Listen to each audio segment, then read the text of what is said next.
My name is Nancy. Currently, I am a mother of one at the age of 38. My daughter, Kate, will be a middle school student this year. My husband, Tom, is 2 years older than me and turned 40 this year. Tom and I both work, and I earn more than him. As a result, Tom often came home before me, but at the beginning of our marriage, he refused to do any housework. Housework is a woman's job. That's what my mom used to say, he proudly claimed. Tom and I got married when I was 23. We met through a college friend, continued our relationship into our professional lives. And he proposed to me. I happily accepted his proposal.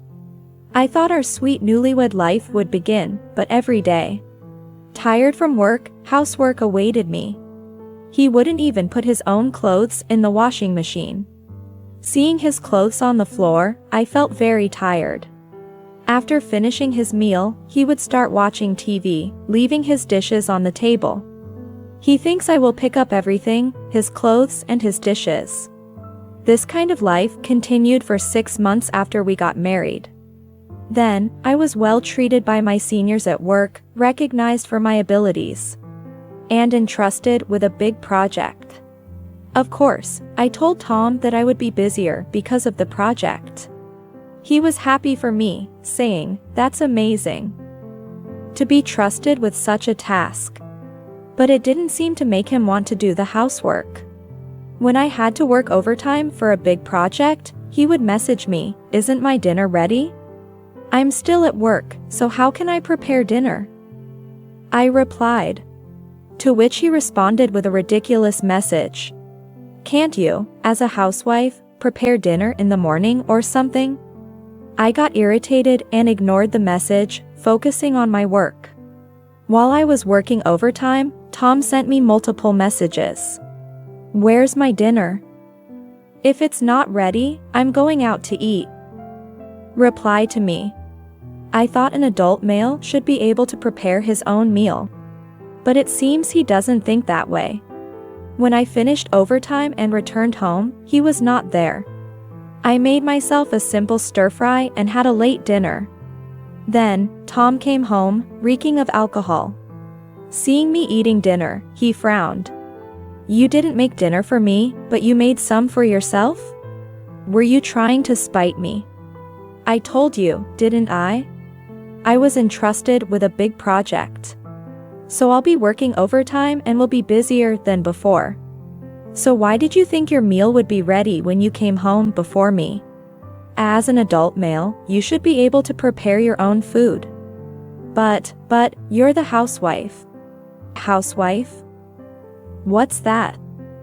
Are you saying that because I'm a woman, you expect me to do all the housework and work too? Do you want to work me to death from overwork? But my mother. Your mother was a full-time housewife. She didn't work, so she could dedicate herself to the household. What about me? You're home longer than I am. So why should I be the only one doing the housework?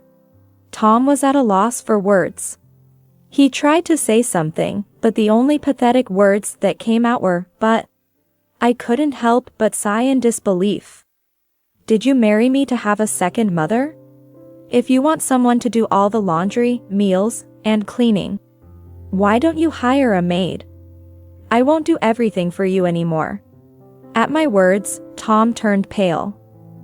He must have been afraid of being abandoned by me at that moment. Back then, Tom must have still loved me. Perhaps thinking of trying his best at household chores for me. From then on, when I was late from work or Tom got home first, he started making dinner. At first, the meals weren't very good, but gradually Tom got used to cooking. And we could enjoy reasonably delicious meals. I was happy to see Tom changing. I completed a major project, got promoted, and then got pregnant. Together with Tom, we named our daughter Kate and worked hard to take care of her, wanting to return to work soon for our child's sake and earn money. I left Kate in the care of my mother or my mother-in-law. Tom said, "I'm a bit scared of my boss, so it seems hard to take paternity leave. So, I couldn't rely on him. My mother, who had been a career woman herself, supported both me and Tom in our work. However, my mother-in-law looked at me as if I was something unpleasant. On the day I asked her to look after the child, when I got home, she said, "Oh, you're working until this time? Tom comes home earlier than you and prepares the meals. You must be working overtime because you're not doing well." I got promoted and my workload increased, not because I was failing and needed to work overtime. But no matter how many times I explained, my mother-in-law couldn't accept the reality that I was more successful than Tom. "Stop lying," she said.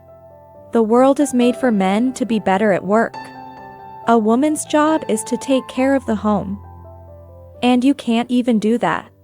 What value do you have? And to think, you didn't even have a boy, but a girl."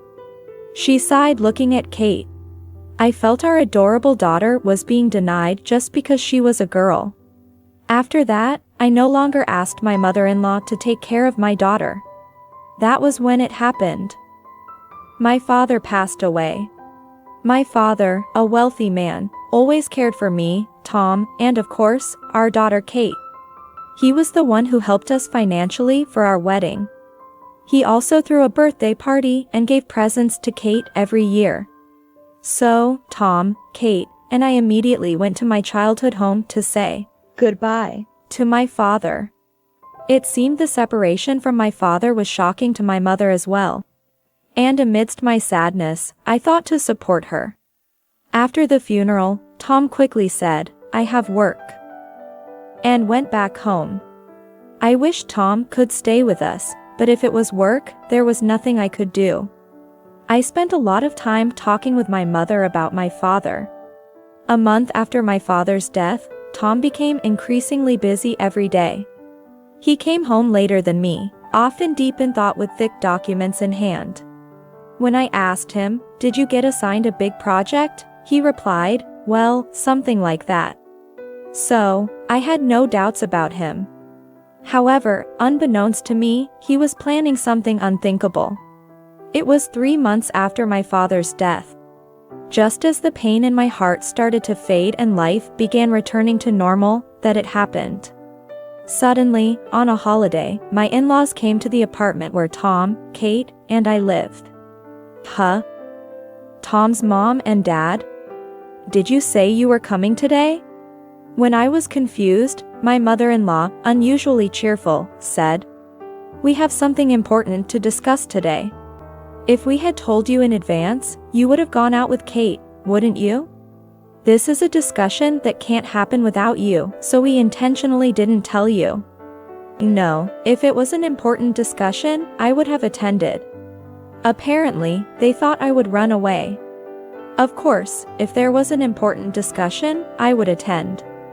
Kate would also sit through the discussion without a fuss if she was told it was important. But what could this sudden important discussion be about? Since it concerned the family, Kate was called to the living room, and we surrounded the table with my in-laws. Then, my father-in-law spread out a large piece of paper on the table. I asked an architect I know. "I think it will turn out to be a nice house. My husband and I will have 3 rooms, a room with a fireplace, a bedroom, and a hobby room. There's also a veranda. I'm really looking forward to it. Kate's room will be on the 2nd floor. Tom and Nancy's room will also be on the 2nd floor. And then there's a room for Tom's hobbies." Wait a minute. What are you talking about? I was confused by the paper that looked like a house layout. But I interrupted my mother-in-law's relentless explanation. Annoyed, my mother-in-law frowned. "What do you mean, a what?" "It's obvious, isn't it? We're talking about a 2-family house. A multi-generational house for us to live with you." "What? A 2-family house? You mean living together?"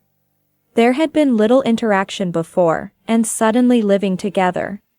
Moreover, my mother-in-law dislikes me, and both Kate and I are uncomfortable around her. There's no way we could live happily under one roof with such feelings. Kate also grimaced beside me. You know, Tom is our only son. It's natural for you to live with us and take care of us, isn't it? We thought about you and chose a really nice island kitchen. And a luxurious bath, sparing no expense for the house. I was dumbfounded. However, Catherine continued to talk, paying no attention to my reaction. I plan to order furniture from the place known for high-end interior items. The land is spacious, and the land cost was a bit high, but it's fine, right? Your father's inheritance is there, after all. Huh? A word that further bewildered me came out, and I involuntarily raised my voice. My father's inheritance? Are you talking about that? Catherine spoke confidently. There's no use trying to hide it. I heard it from Tom. Your father is wealthy, isn't he? He seemed to be hiding it from us, but he kept silent because he has money. He may have thought about not giving us money, but it's futile. I know there's an inheritance of $2 million. I glanced at Tom, and my mother-in-law claimed she had heard it from him. While it's true that I casually mentioned the inheritance to Tom, he should not have been involved in decisions about the inheritance, let alone building a two-generation house and living together. Perplexed, I asked Tom, "Did you really say that? Are you in favor of living together?" Tom sighed heavily and said, "Of course, why wouldn't I be? Until now, you've been earning well. And I've been helping with meals and household chores. But I've had enough." Tom continued, "From now on, even if you slack off, I don't have to do household chores because Mom is here. Besides, if you have $2 million, half of it should be mine, right? You don't have the right to complain about how I spend it." Wait a minute. I haven't heard anything about living together. As I stood up, Tom glared at me. I won't entertain any objections. I'm living with my parents. If you oppose it, we'll get a divorce. He seemed to look down on me clearly. It was strange to see him suddenly so confident when he used to be so apologetic. But now is not the time to dwell on that. He was picking a fight with me. Fine, then. Let's get a divorce. He laughed when he heard my statement. You're giving up your daughter, $1 million, and a brand new house. What a pitiful person you are. I sighed at his triumphant expression. I renounced the inheritance, you know? Huh? My father told me to. He wanted the inheritance to be used for the sake of poor children. He said that before he passed away, so I discussed it with my mother. I decided to renounce the inheritance. And my mother will inherit the land and house and donate the money to a charity. So, I don't have $2 million. Is that a lie? Furthermore, inheritance doesn't become joint property in a marriage. Even if I had $2 million, not a single cent would go to you. Their faces turned pale rapidly, both him and my in-laws. 3 adults, and none of them had realized this. It's something they could have easily found out. I couldn't help but be amazed. So what are we going to do then? We've already started construction. You can't cancel it now. It's too late for that. I don't know anything about it. I'm not involved in the house matters. Besides, since we're getting divorced, the house you'll be living in has nothing to do with me. I firmly stated, and while Tom looked momentarily stunned, he then directed a smug smile at me after glancing at Kate. It's the house where our lovely daughter will live. You should contribute money too. He said this proudly. I glanced at Kate with a questioning look.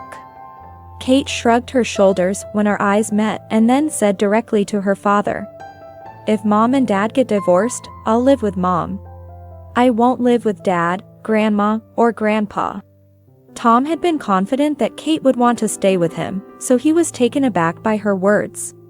Why did he think Kate would choose to be with him? Kate had been told by her grandmother from a young age that girls are no good. She had no reason to want to live with someone who always made such mean remarks. And Kate likely didn't have any expectations of her father, who wouldn't stand up for her against the person making those mean comments. Despite Tom having less work than me, he rarely attended the children's events. Being disliked by Kate probably didn't bother him either. What about the house expenses, child support? He hung his head on the spot. With the intention of acting quickly, I separated from my in-laws and got a divorce application from the municipal court, filing it. If he didn't agree right away, I told him I would hire a lawyer. So Tom agreed to the divorce without any further objections. Originally, the condo was in my name, so after filing the divorce, I quickly packed Tom's belongings. Kate helped me with the packing, while Tom sat in the living room in a daze. Since my in-laws were causing a commotion, I sent them back to their own home earlier. Perhaps Tom's pride couldn't accept the fact that he couldn't afford it, especially since they had asked an acquaintance to handle the construction of the house. Tom and my father-in-law used up all their savings and even sold their own family home. It seemed they decided not to buy the high-end furniture my mother-in-law wanted. Nevertheless, Tom and my father-in-law ended up having to take out loans because they were still short on money. Despite having their dream newly built home, they now had to work tirelessly every day, often taking on side jobs and rarely spending time at home. My mother-in-law, who had been a homemaker, was now working part-time and handling household chores. Kate and I quickly signed a lease for a new residence and moved out. Even without an inheritance, I can support us with my income, and I won't let Kate go without. Kate would say, "I know Mom cares about me, so I'm going to make delicious meals for Mom, who works hard." She always says such heartwarming things. In hindsight, I'm glad we got divorced quickly. My name is Mary, a 52-year-old company employee. My husband John and I have been married for over 20 years, and our only daughter Ava has also found a job and moved out of the house. I was thinking that we would live a quiet life together from now on, but it seems that my husband isn't thinking that way at all. The weather is nice, why don't we go shopping together? No matter how much I invite him on his days off, my husband stubbornly refuses to go out with me. "Why do I have to go out with you?" He responds with a disgruntled look on his face. He doesn't try to go out with me, but there are times when he goes on trips alone. When I look at him suspiciously and ask, "Are you going on a solo trip?" he says, "No, I was invited by my boss and I have to go." He makes an excuse as if he doesn't want to go. This suspicious behavior of my husband has been going on for about 5 years. This was around the time when my mother-in-law had a stroke and I started caring for her at home. Living with my husband's family, my husband forced me to take care of my mother-in-law. It was hard, but it was also a fulfilling time. My mother-in-law, before she collapsed, was a bit naggy, and we didn't have a very good relationship. However, since I started caring for her, she expressed her gratitude every day, and I felt it was worth caring for her. My mother-in-law's symptoms weren't that serious, so it was enough to just check on her between my work, which was a relief. I worked for a design company, but when I started caring for my mother-in-law, I decided to work from home. The care of my mother-in-law was limited to assisting her with helping her going to the toilet and making her meals, so it was possible even while I worked. I could have had a professional caregiver come in, but their time was limited. I was worried about my mother-in-law when no one was around. If she had another stroke, it would be quite dangerous, was what the doctor told us. Even when going to hear such an important explanation from the doctor, my husband didn't want to go. "It's okay if you listen, right? I'm busy." Leaving those words behind, he would go off somewhere again. My mother-in-law seemed to notice this, and she would apologize to me in tears, saying, "I'm sorry for causing trouble for you, Mary." I was the one who comforted my apologetic mother-in-law. My mother-in-law lived at home for 3 more years, but then she had another stroke and passed away. I remember being frustrated when my mother-in-law's condition suddenly changed and she was taken to the hospital, but I couldn't get in touch with my husband. My daughter, who is a nurse, also rushed to the hospital, and somehow I was able to calm myself down, but I couldn't contact my husband until the next day. "Why aren't you answering the phone? Your own mother has passed away." My husband's voice over the phone was silent after hearing this, and there was a long pause, but I could secretly hear a woman's voice in the background. "What's wrong? Did your wife find out?" That's what I could hear clearly. My husband seemed unaware of me hearing the voice and said, I'll be home soon, so hold on. He hung up the phone immediately as he said this, but at that moment, I was certain of his affair. I was in quite a shock by my mother-in-law's death and the truth about my husband's affair. My daughter Ava was there to help me. Even when we were taking care of my mother-in-law at home, Ava was always there to help. My mother-in-law always expressed her gratitude to Ava, who treated her kindly. Ava told me that she became a nurse because she couldn't forget the words of gratitude from her. Although I am used to such terrible situations, she makes decisions promptly instead of me, who cannot do anything since I was just in shock. Ideally, my husband, my mother-in-law's son, should be in charge, but he's too busy having an affair behind my back and hasn't shown up yet. Even at the funeral, my husband was in a daze due to shock and couldn't do anything without getting any instructions from me and Ava.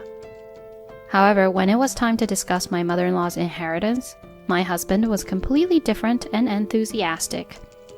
My husband's father passed away when he was young, and it was just my mother-in-law by the time I came as my husband's wife. Because of that, my husband didn't want to leave his mother alone, so he forcefully decided that we would live together. My husband was an only child, so I thought he would inherit all of his mother's assets. However, one day, a lawyer came to our house and started talking about a will left by my mother-in-law. I'm supposed to be the only heir. What is she thinking? My husband seemed initially anxious, but he began to rejoice when he heard that he would learn about his mother's inheritance. The will stated that the house and land would be given to Ava. The rest would be inherited by my husband, so he looked relieved. I'm the one living in the house, so the land and the house can't be sold. It's fine to give them to Ava. They'll be hers eventually anyway. My husband didn't care, but the lawyer also had a letter from my mother-in-law to Ava along with the will. I was curious about what was written in the letter, but Ava didn't show it to me, so I forgot about it. After inheriting my mother-in-law's estate and getting some money, my husband began to be more extravagant in his ways of spending the money more than ever. Although it's not like the inheritance was a large amount of cash, it seems that my husband is happy because he got it for free. Seeing my husband like this, I began to feel uneasy about whether I could spend my life being old together with him. Moreover, my anger toward my husband, who is still having an affair, is growing. At that time, I noticed something strange about my own body. Even after my mother-in-law passed away, I continued to work from home, but I began to feel stiffness in my hand when I held my computer mouse. The abnormalities weren't limited to my right hand. They also appeared in my left hand, which I used for typing on the keyboard. Concerned, I consulted with my daughter, who immediately advised me to see a doctor, leading me to visit a nearby clinic. Despite undergoing various tests, the root cause remained unknown, leading to my obtaining a referral to a university hospital for a more detailed examination.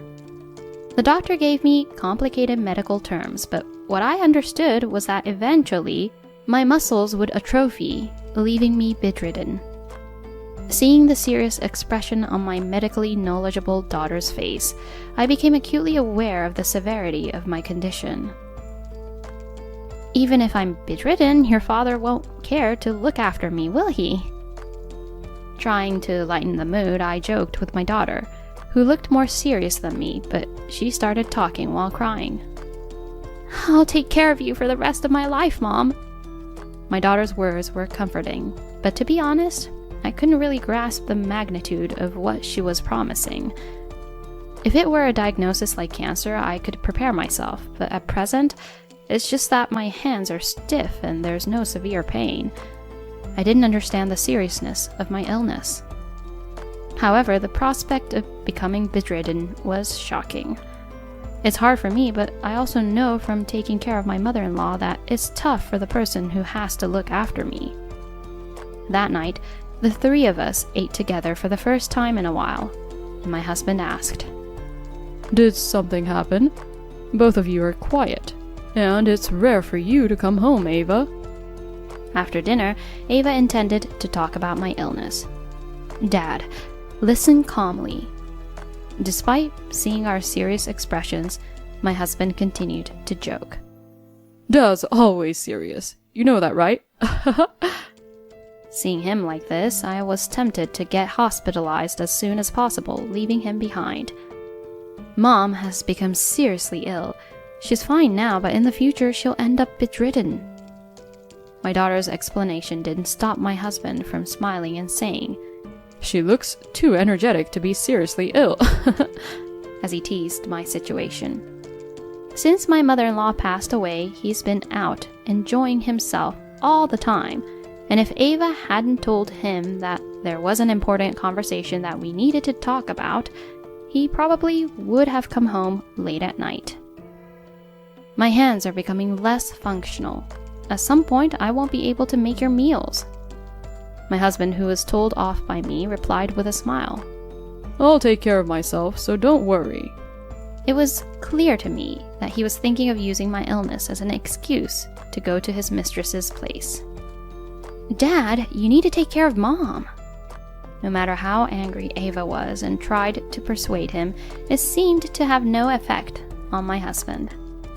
With facilities to take care of her and the government's support for these serious diseases, it'll be fine, right? He responded nonchalantly, finishing his meal quickly and heading to his room. Ava was left stunned, but I wasn't surprised by his answer. Still, I couldn't help but feel sad.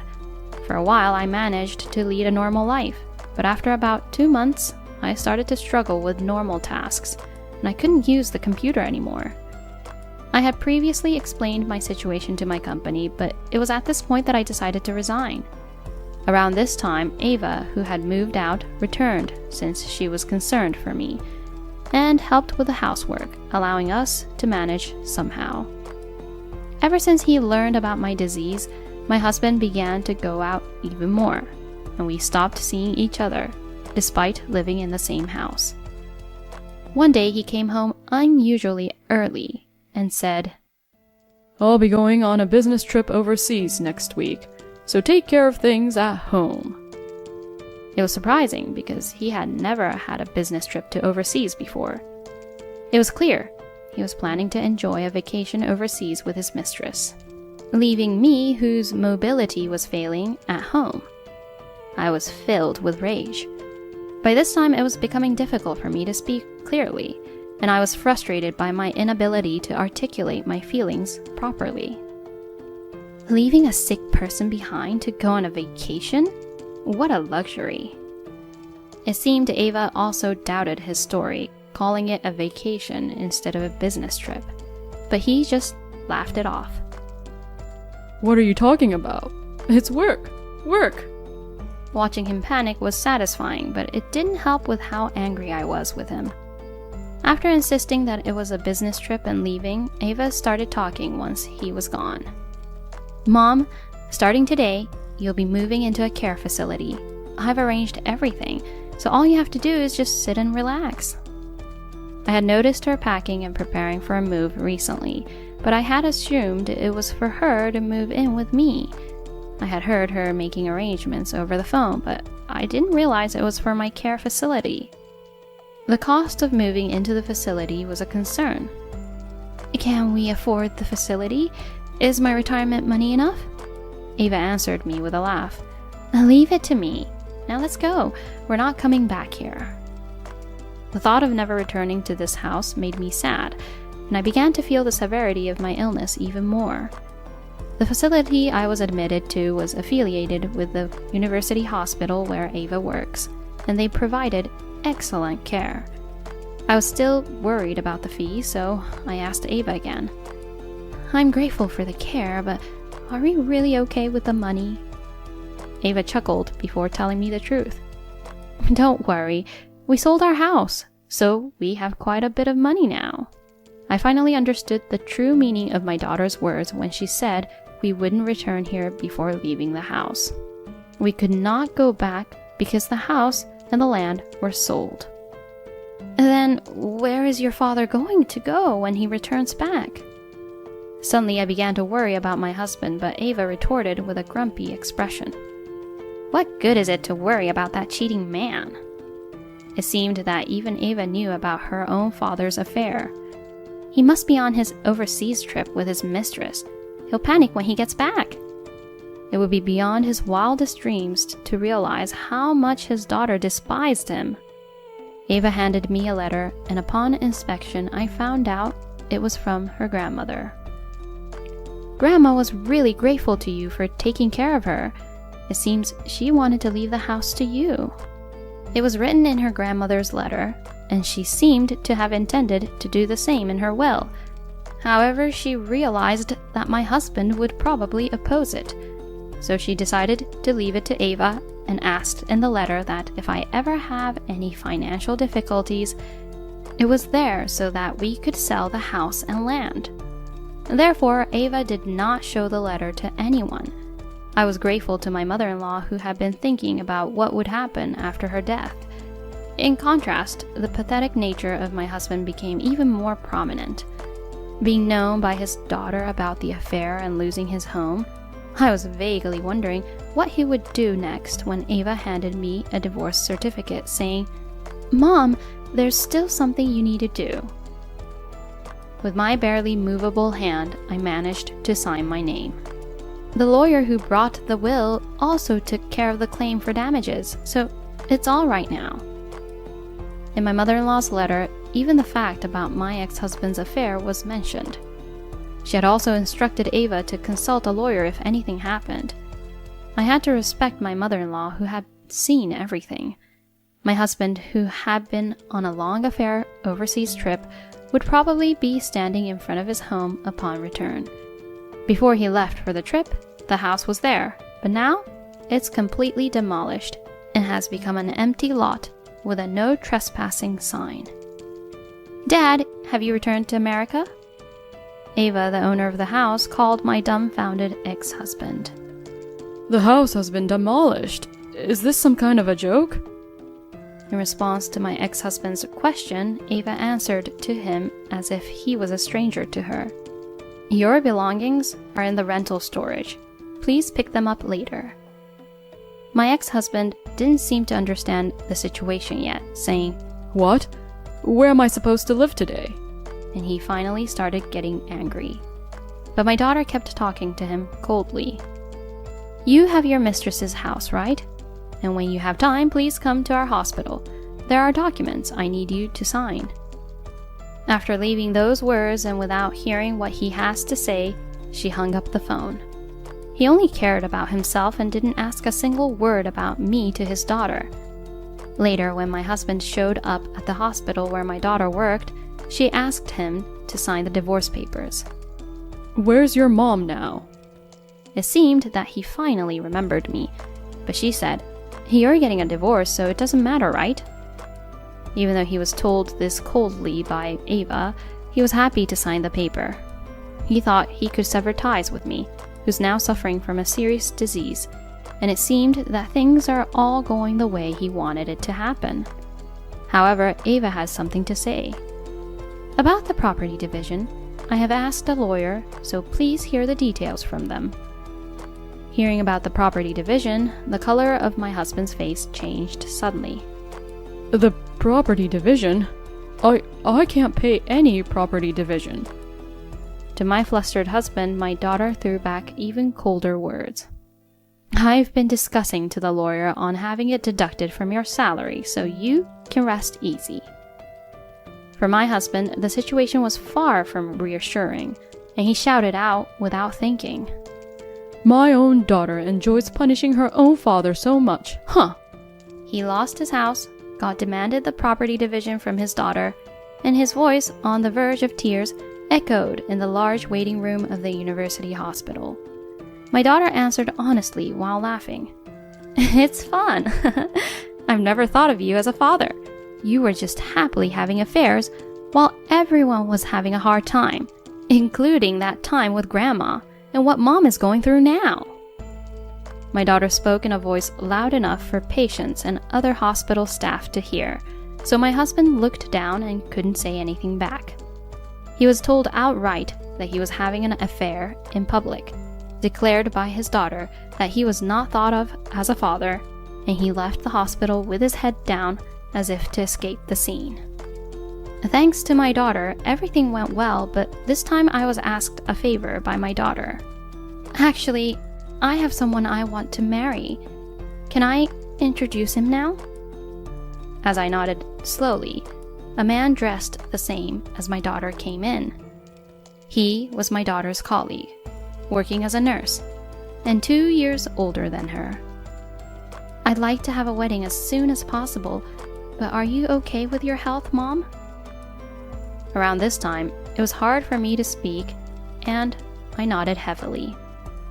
As a daughter, she probably wanted to show me how she looked as a bride, while she still could. Thanks to my daughter and her husband, I was able to attend the wedding in a wheelchair, and I was overjoyed.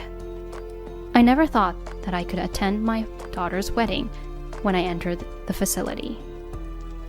Even after getting married, my daughter and her husband were very thoughtful about me, frequently visiting me, and I never felt lonely. The time I have left is short, but thanks to my daughter and her husband, it seems like I can have a wonderful time with the time I have left.